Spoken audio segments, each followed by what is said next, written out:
For much of the history of humankind, bigger has been better.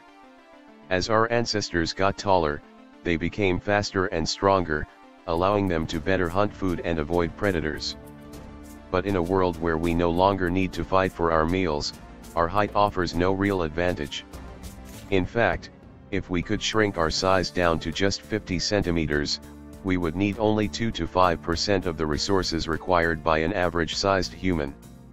That's according to the calculations of 6'4" Dutch artist, Arne Hendricks, who says that the planet's growing population, currently at 7 billion, is unsustainable.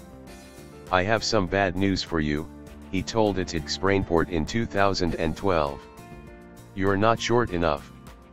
He says being tall is no longer a desired result in an age of increasing scarcity. The artist points out that for the last 2 million years, the height of mammals has risen dramatically, according to an in-depth report by Nautilus.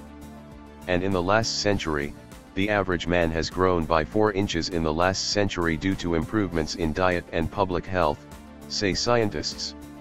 In 1900 a typical male was 5 feet 6 in tall, but by 2000 that had gone up to 5 feet 10 inches.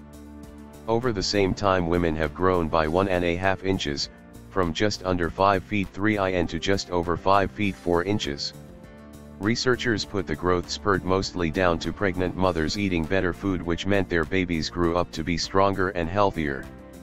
Better sanitation and improvements in technology has also played a part by rescuing mankind from endless illness, malnutrition, and brutal working conditions. But while better conditions have made people taller, being tall no longer offers an evolutionary advantage.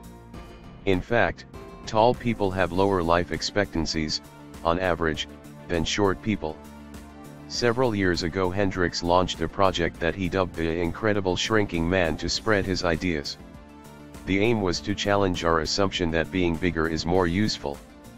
Hendricks says shrinking down humans would allow us to consume vastly fewer resources, and move us from a world of scarcity into one of abundance.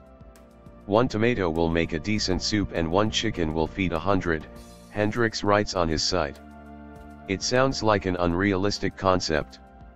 But Hendricks says that it may be scientifically possible to cook up some type of elixir that will slow growth. Another way to do this would be to tweak our DNA, he adds. But there are some major disadvantages to being 50 centimeter. For instance, our brains wouldn't be much bigger than a walnut, says Hendricks.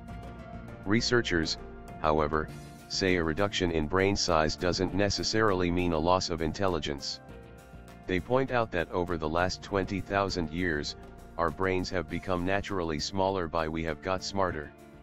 Hendricks says, regardless of whether it's scientifically possible, the most important thing is that we start rethinking the possibilities of the small.